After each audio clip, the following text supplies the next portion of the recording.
Recently, we had a client who asked, where should I be putting my calls to action in my episodes? What's the best place? Should I be using dynamic content? Is pre-roll better? Is mid-roll better? If I have a sponsor, where do they go?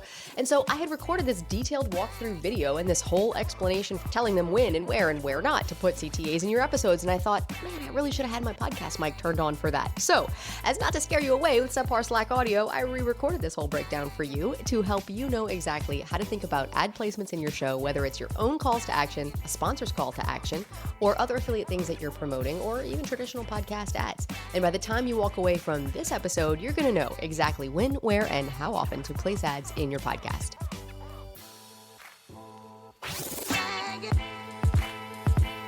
Welcome to Insider Secrets to a Top 100 podcast. I'm your host, Courtney Elmer. Let's make your podcast binge-worthy.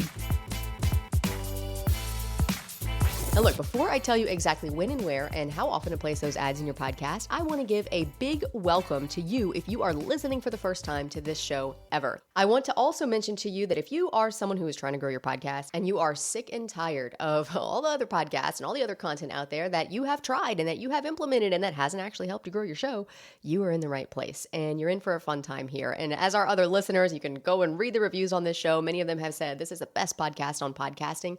I don't take that lightly. The work that I do here, I do for you because I want to see you succeed. 9 out of 10 podcasts quit in their first year. And that is horrible. That is an abysmal metric. Oh my gosh, come on, industry, we need to turn this around. And so I am doing what I can do in any way, shape, and form to change that metric and to help you be the 1 out of 10 who succeeds. And hopefully, as we go along in the future, the more out of 10 who succeeds. So thank you for being here. And it's interesting because when we talk about ad placements in a podcast, at an industry level, this can mean so many different things. Some people are referring to traditional media ads that media buyers are buying and that those are just being kind of randomly placed in podcast episodes like commercials. You've probably heard those on some of the bigger shows before. These are like the BetterHelp ones and the purple mattress things and stuff like that maybe it isn't always relevant to the content on the podcast episode itself, but it is something that, the podcast host is trying to make a buck on. There's also other types of calls to action. For example, if you were trying to drive your podcast traffic to your email list or into your business, you have a business behind the podcast in some way. You might be promoting your own stuff on the podcast. And then, of course, there's sponsors. We all want sponsors on our show, but then it's well, wait a minute. If I were to actually go out there and get a sponsor or find someone who aligns with my show that I feel like would be a great fit for my listeners, well, now I got to promote their stuff. Where do I place them? How much time am I giving them? What length of time am I promoting them? And so many questions just come up around this particular topic, calls to action. So when I say calls to action in this episode, I want you to know that I'm referring to that kind of as a blanket statement. We're going to say calls to action or CTAs or ads. I'm referring to any of these types of things that you could be promoting, sponsors, affiliates, your own stuff, traditional ads, and so forth. So I'm using that term interchangeably. And what's also interesting too, and I want to mention this here first before we get into the meat of what we're here to talk about today, which is ad placements, which is an exciting announcement that I've got coming out very soon for you about a new strategic alliance that we have formed with Resonate Recordings, who is our sponsor for our podcast. And this is something that, has been in the works for, well over a year that this has been in the making. And something I hear from podcasters all the time is, I'm so picky about my editing. I'm just going to do it myself. And then 2 seconds later, they're telling me my podcast is taking so much time and it's not giving me a return. I'm not making any money, so I don't know if it's worth it to continue. And this vicious cycle happens for a couple of reasons, partly because there is this systemic industry-wide belief that if you want to have a successful podcast, you need the best gear and the best quality audio and the best content. But in today's podcast landscape, good gear, good content, and good audio are table stakes. In fact, most listeners are deciding to click play on your show before they ever hear your voice, before they ever hear how equalized your audio is. So the bigger threat to your own show's growth isn't outsourcing your editing. It's spending your time on production instead of fixing the pieces of your podcast that actually drive growth.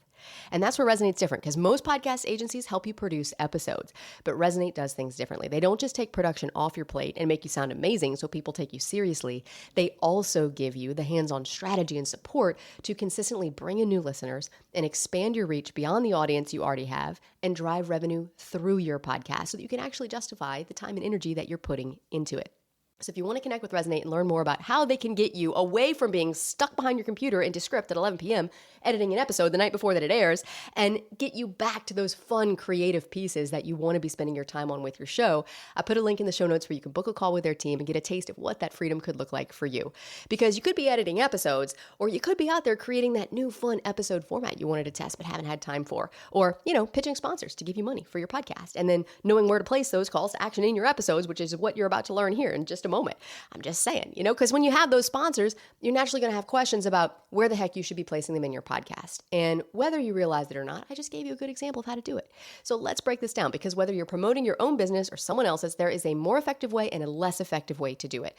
Most podcasters are going the less effective route. And when I am judging for the Webby Awards and I hear an episode open with 1 minute and 30 seconds of straight ads before I ever hear the host's voice, or when I am in the middle of a really good episode and suddenly the host is cut off mid-sentence by a dynamic mid-roll ad that just banged its way literally into the middle of the content, I kind of want to take those hosts by the shoulders and shake them and look them in the eye and say, do you have any idea that you are killing your listener engagement? I mean, holy cow, none of us as a listener wants to sit there and sit through ads that are irrelevant, too frequent, or completely misplaced.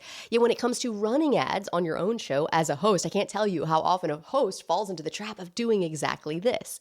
So here recently we had someone working their way through the Pod Launch Accelerator program, and this particular podcast host was sponsoring their own podcast. Their company, the company they owned, was quote unquote sponsoring their podcast.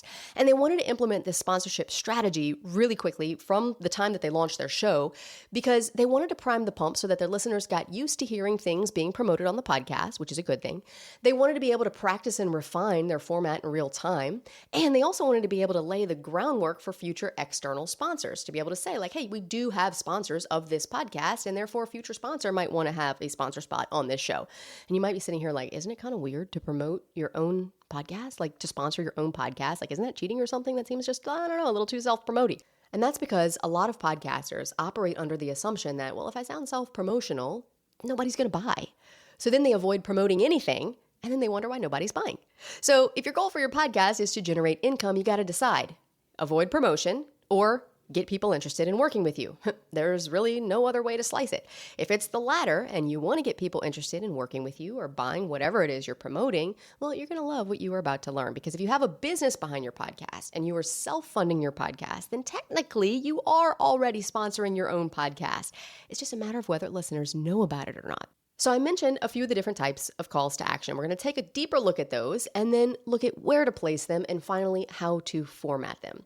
So let's say you are sponsoring your own show. You have a choice. You can choose to make that obvious. For example, this show is brought to you by Pod Launch. Pod Launch is a proven podcast growth and monetization methodology behind more than 70 top 100 podcast launches.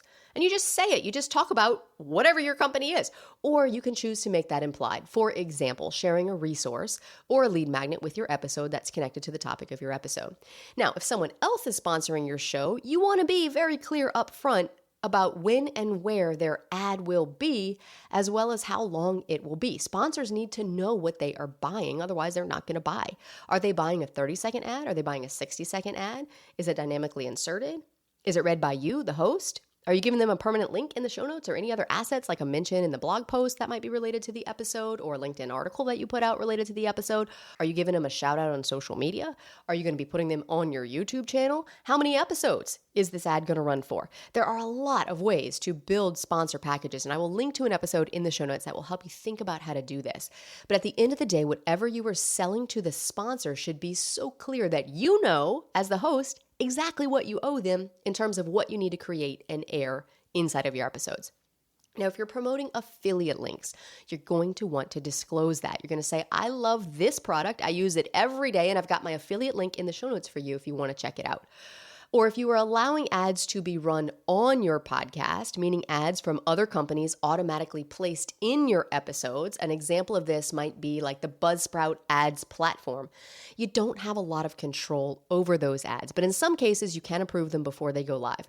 Think of these more like you would think of traditional TV commercials, like the BetterHelp ones. You've probably heard these on other people's shows. They're random. It's anything and everything that's just going to get promoted during the ad block. And as a sidebar, I typically discourage these for podcasts because it it is really important that if you want to drive conversions, you want whatever it is that you're promoting to be relevant to your listener. Like if I came in here cruising on in with like some sort of like, I don't know, drug commercial for like Tremfya. Oh my gosh, these Tremfya commercials, y'all are driving me nuts. There's like so many of them. And I'm like, how many things does this drug treat? Like first we're over here like with plaque psoriasis and now we're over here with like Crohn's disease. I don't get it. Anyway, you want it to be relevant. As long as things are relevant to the listener, that's always going to perform the best for you in terms of converting people to buyers or people to your email list or whatever it might be.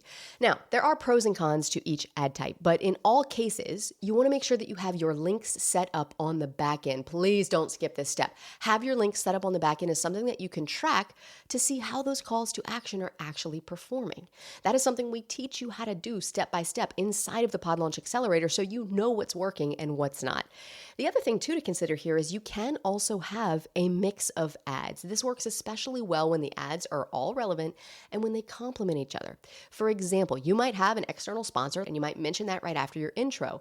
And then later in the episode, in your second ad spot, depending on the length of your episode, which we'll get into here in just a second, you can give a resource of your own or a lead magnet that gets people onto your email list, for example, or mention your program so it stays top of mind, like I just did. So those are the different types of ads and a little more context around them. Let's talk about where to place them. Because whether you have a mix of ads, where specifically to place them is going to depend on how long your episodes are. Think of it like a traditional TV sitcom. Whether it's, Judge Judy or even like a 60-minute Netflix show or whatever, the actual content time is always less than the advertised runtime. So if you don't pay for Netflix, that show might take you 60 minutes to watch because of the commercials. But if you do pay for Netflix, then the show itself is probably only 42 to 44 minutes, and congratulations, you just got 16 to 18 minutes of your time back, multiplied over the 4 episodes that you just binged before you went to bed. I'm looking at you. How much could you have made in that time that you saved? Or you could just not watch Netflix and actually do more productive things, she says as she turns on Netflix, but I digress. Anyway, so for the sake of easy math, let's just base this off of like a standard 30-minute episode, okay? You're watching Judge Judy. There's only actually 20 to 22 minutes of content. The rest of it is commercials. And if you notice, they are placed very strategically on traditional TV, like right after the opening hook, when they have this big buildup to whatever's about to happen, and then there's a commercial break. And then the next climax and cliffhanger happens. Like they're building story, and then boom, cliffhanger, and someone might literally be hanging off a cliff, but then we switch to a commercial because, oh my gosh, now we got to sit through 2 minutes of commercials, but I don't know if the person fell off the cliff or not, so I'm going to sit here through the 2 minutes of annoying commercials just to figure out what happens next. And so it's intentional. Don't for a second think that this is random. This is based on human psychology. They want to keep you watching. And what do we all do? We groan and we keep watching. So what if we were to take that same theory psychologically and apply it then to your podcast? Imagine that you are looking at a timeline of let's just say a 30-minute podcast episode. And if you're visual, literally imagine this timeline right now. We can expand on it if the episode is longer. We can extend the length of the timeline. We can shorten it if the episode is shorter. Technically speaking, you have room to include roughly 20 to 30% ad time. But let me tell you, your content better be darn freaking good. If you are not that confident in your content yet, or if you don't want your listeners to get ad fatigue, my recommendation is to stick with 1 to 2 clear, concrete calls to action per 30-minute episode. You could do more if your episodes are longer, but just because your episode is longer doesn't mean necessarily that you need to have more ads. It just means you might have more room to do so should you choose to do so. But you also want to be careful not to stack too many ads, because the more ads you have, the less chance that someone is actually going to take action on any of them. So when you're planning your content, and notice I said planning, and not sitting down at the mic and winging whatever's going to come out of your mouth next, you can place these ads strategically. Now, if you have learned or listened to the episode on my binge-worthy episode content framework, I'll link to that in the show notes below too, there is an opening hook that is present in every episode where we have just teased a whole lot that's about to happen inside the episode. Then there's the show intro, which should be super short. Like my show intro, I think is like 9 seconds long, just enough to let listeners, especially new listeners, know that they're in the right place and what they can expect. And you could open a loop right then after the intro and place your sponsor right there.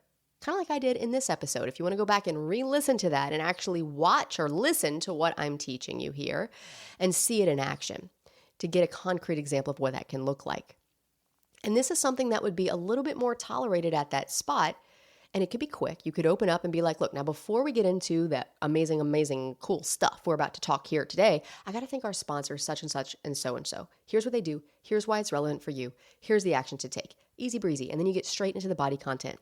Now from there, you want to build into your first cliffhanger. Again, if you know where you are building to, you know this is going to be a 20-minute episode, you're timing to that midway point, which would be around the 10 to 12-minute mark. You place a cliffhanger, and then you place your ad, and then this gets kind of fun. This gets kind of strategic, and then you kind of get to say like, I like having ads in my podcast because I'm doing it in a way that listeners will tolerate, that is relevant to my listener, so it doesn't feel like it's coming out of left field. It's not something that's going to make them click away from my show.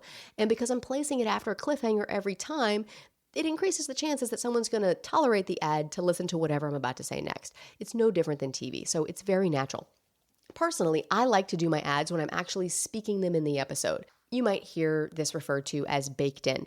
Other people do like a little musical sound and actually have a block of ads that might run for a minute 30 in the middle of their content, but it's properly edited in there so that it doesn't cut you, the host, off mid-sentence as dynamic content likes to do. So you could do it that way, but right now I like to do it very naturally. You might hear me experiment with some other stuff in the future. As I always say, my podcast is the guinea pig where I'm testing stuff all the time to let you know what works best, what doesn't work, what you should do, what you should not be doing. But a quick note, for your sponsors, a host-read baked-in ad, that's the most valuable thing that you can charge the most for because it is the most likely type of ad to convert. Like it's an ad, but you almost wouldn't know it's an ad if you're listening to the podcast because it's very natural and it's embedded straight into the episode.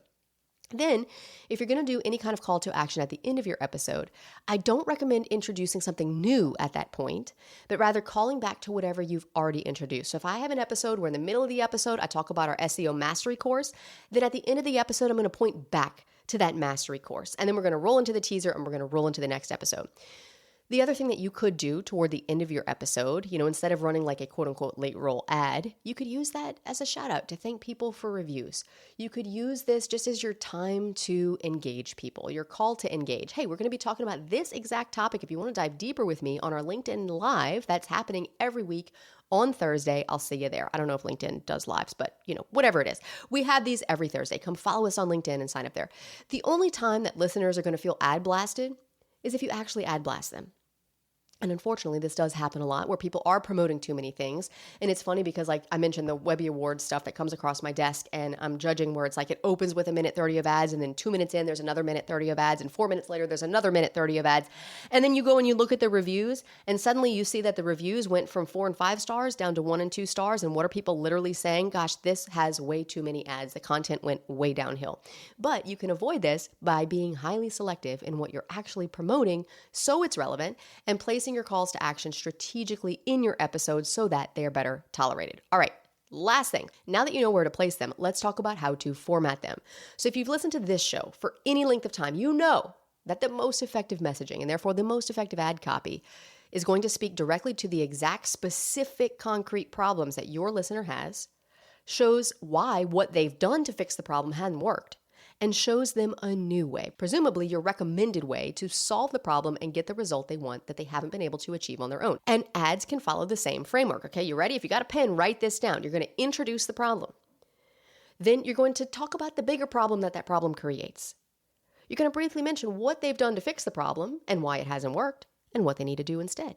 And then you naturally mention your solution. And here's the call to action, and jump to the link in the show notes to go get it. I always, just a side note here, I love to put the links in the show notes. I don't typically say it on air because if I ever were to change that link, I don't want to have a broken link baked into my episode. I just want to have the mention baked into my episode. So that way a listener who might be listening 2 years from now could still get that same thing and they could go to the show notes to get the link. And if that link has changed at any point, then we would update the show notes. We wouldn't have to go back and re-edit the episode. And I'll mention this too, that little framework that I just walked you through, I put this in the show notes for you so that you can just scroll down and you can literally see it right there and refer to it. Okay, so here's your homework. I want you to go build or rebuild your own call to action following this framework. Now, the key here is to keep it short and sweet. I know you might look at this framework and go, that's a lot of stuff to mention. The biggest mistake that I have ever made and that I continue to actively work on, because sometimes I do get excited about stuff that I'm promoting. It's like, I want you to go do this thing because you need it. But You could also fall into the trap of getting too long-winded, and I have definitely done that too. And oh my gosh, at the beginning of this podcast, I've been podcasting since 2020. This was before podcasting became a thing in 2020. I launched my show before the pandemic, okay? I just have to say that for the record, but doing it longer than all the pandemic podcasters. I'm just kidding. But no, well, it actually is true, but I'm kidding about having to, I don't know, have a feather in my cap about that. Whatever. Anyway, okay, so my point is that in the early days of my podcast, I really wanted people to buy stuff. And so I would talk for 4 minutes about whatever the thing was. And I would try to convince people why they needed it. And guess what happened? Yeah, nobody bought anything. And so as soon as I started following this framework, introducing the problem, here's the bigger problem this creates for you. Here's what I know that you've done to fix it. And here's why it hasn't worked. And here's what I recommend you do instead. And then call to action, short, sweet, 60 seconds tops. People started taking action on the podcast. And now we get people who are clicking through at our links down at the bottom below in the show notes. You hear me refer to them all the time. And people actually do follow through and they take action. And this is why you want to have specific links set up so that you can track this on the back end, because otherwise you'll have no way of knowing if people are clicking those links and if your calls to action are actually effective. So I would say this. If you're selling a sponsor a 60-second ad spot, that means they get a 60-second ad spot. You say what you need to say in 60 seconds, no more, no less. If you're selling them a 30-second spot, they get a 30-second spot.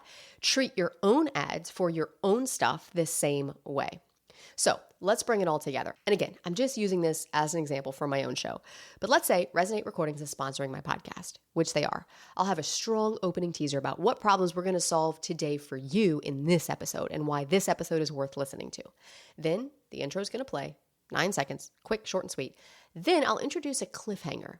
And then right after that cliffhanger, before I tell you the thing that I just promised you I was going to tell you, I'm going to insert my ad for my sponsor right there. We got to thank Resonate Recordings, who sponsors this podcast. This show would not exist without them. And if you are someone who is stuck behind your computer screen, editing at 11 p.m. at night, right, that's the problem. What's the bigger problem that creates for them? The bigger problem it creates is the fact that you're spending your time editing and you're not spending your time growing your podcast. And so that's why your podcast isn't growing. And here's the things I know you've done to fix it, and here's why it hasn't worked. So here's what you need to do instead. And Resonate's a solution. So go click the link if you want to chat with their team and see what that freedom could look like for you. And then we're back into the main content. Let's say we're talking about podcast SEO in the episode. Mid-roll, I might mention, and by the way, we have a podcast SEO mastery course that you can watch in 39 minutes and then implement in a morning at your favorite coffee shop to get your show from invisible to visible and at the top of your listeners' feeds who are searching for exactly the content that your show is about in a week or less. We have had someone who actually followed this process and went from completely invisible, where she's putting out content, people are not seeing her content, they're not finding her show, and she went to #1 worldwide in a week with this strategy. So if you want to learn it for your show, the link is in the show notes. You can go get it there and it's going to walk you through exactly how to do it. Here's the problem it solves for you. Here's what it helps you achieve. Here's why it's relevant to you. Again, relevance. And here's the action you need to take. Boom. And now we're back into the main content. Open up another cliffhanger, late roll ad might be. And remember, you can go get that podcast SEO mastery course and I will literally show you everything we've broken down here in this episode step by step so you can apply it to your podcast, because boom, boom, boom. And now we're moving into the teaser, which is talking about the next episode that's coming out, and then you're done. Less is more with ads. You don't want this to be like the one thing we want them to go take action on, and then the next thing, and then the next thing, and another unrelated thing over here, and then we want them to go do this too, because that's when people are going to get ad fatigue. Last thing I'll say here, never, ever open your show with ads. Never do it. Please never do it. There's a reason why TV doesn't open with commercials. If you're watching Landman, we're watching so many things right now. We're watching The Pit, we're watching Landman. All these shows that you might be watching, they don't open with commercials. There's a reason for that. In fact, actually, I will take that back. Landman does open with one 30-second commercial, and it drives me nuts. Just get into the content. We don't need a commercial before you get to your episode teaser. But most shows don't do that. So you get right into the content, then a cliffhanger, then an ad block. That's the cadence. There's a reason for it. The only thing your listener really gets upset with you for is wasting their time. So don't do it. And speaking of time, I know yours is valuable. So thank you so much for listening. If you found this episode valuable, if you loved it, share it with a podcasting friend. Or even better, scroll down, tap the 5 stars, leave a review, or leave a comment on Spotify if this episode helped you. And in the next episode, it feels like it's been a minute since we've done some listener Q&A on the show, which, by the way, if you have a question you would like me to answer, go look in the show notes. I've got details down there for how you can send it to me and how you can maybe hear your question in an upcoming episode. But we had a really great question come in around timing your episode episode release? And specifically, what metrics should you be focusing on to make sure you're releasing your episodes at the right time? I've got the answer to that and more coming up right here next to help you make your podcast binge-worthy.